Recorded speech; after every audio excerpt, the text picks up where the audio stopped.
दिल्ली के राष्ट्रीय संग्रहालय में एक ऐसी जैन ऐतिहासिक धरोहर सुरक्षित है जिसे देखकर किसी तीर्थ के दर्शन जैसा अनुभव होता है।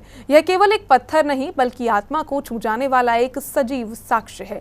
श्रुत परंपरा के जागृत आराधक संत पूज्य श्री प्रज्ञांश सागर जी गुरुदेव ने इस खोज में अहम भूमिका निभाई और इस शिलालेख के बारे में जानकारी दी। प्राचीन ग्रंथों का अनवरत अध्ययन, शिलालेखों और अभिलेखों का गहन विश्लेषण करने वाले श्री प्रज्ञांश सागर जी गुरुदेव ने दिल्ली के नेशनल म्यूजियम में संरक्षित ऐतिहासिक धरोहर गिरनार पर्वत की खोज के बारे में बताया, जिसमें उन्होंने अहम भूमिका निभाई। ये नेशनल म्यूजियम में भारत सरकार के माध्यम से ये एक शिलालेख यहाँ पर स्थापित है और यह शिलालेख ब्राह्मी लिपि में लिखा गया है, जिसकी भाषा प्राकृतिक है और प्राकृत भाषा में लिखा गया है। शिलालेख गिरनार पर्वत पे लिखा गया था और इसको लिखाने वाले राजा अशोक थे।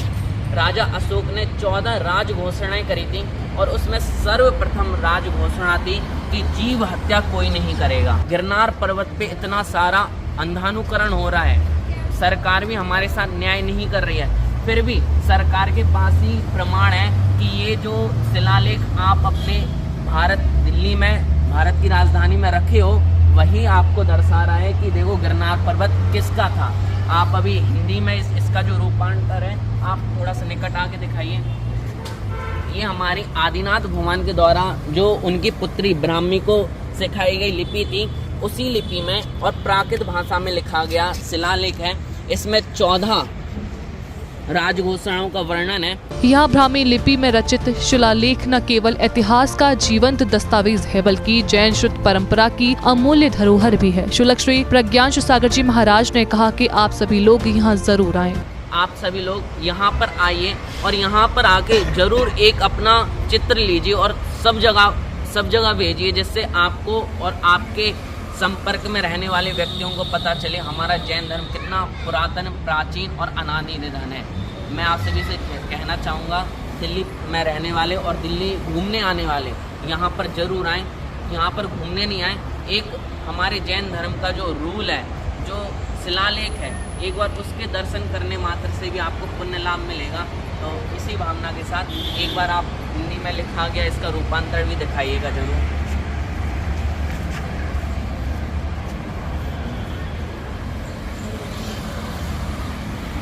वहीं श्री ने गिरनार पर्वत को लेकर चल रहे वाद विवाद को लेकर कहा कि इस शिलालेख से आपको बहुत सहायता मिल सकती है। आराम से बैठ के इसको डिकोड भी कर सकता हूँ, क्या लिखा है ये भी बता सकता हूँ, कौन सी भाषा में लिखा है ये भी बता सकता हूँ। और साथ में अगर हमारे समाज के वरिष्ठ लोग प्रयास करें तो इससे गिरनार पर्वत पे जो वाद विवाद चल रहा है उसमें भी हमें बहुत महत्वपूर्ण सहायता मिल सकती है। आप सभी लोग समाज के वरिष्ठ व्यक्ति इस बात पे जरूर विचार करें। सरकार के द्वारा जो इसका हिंदी रूपांतरण यहाँ पर अभी आपने दिखाया, उसमें भी स्पष्ट रूप से बताया गया है। इस 14 की 14 धर्म घोषणाओं में सिर्फ हमारे जैन धर्म का ही सिद्धांत दिखाया गया है स्पष्ट रूप से। तो आप सभी लोग इस बारे में विचार करें। यह भारतीय लिपिक परंपरा, धर्म चेतना और संस्कृति की अक्षुण्ण गाथा है। सभी से खोज से प्रेरणा लें और अपने शुद्ध ज्ञान, प्राचीन ग्रंथों तथा लिपिक धरोहरों के संरक्षण का संकल्प लें। जैन फोकस के लिए दिल्ली से अभिषेक जैन की रिपोर्ट।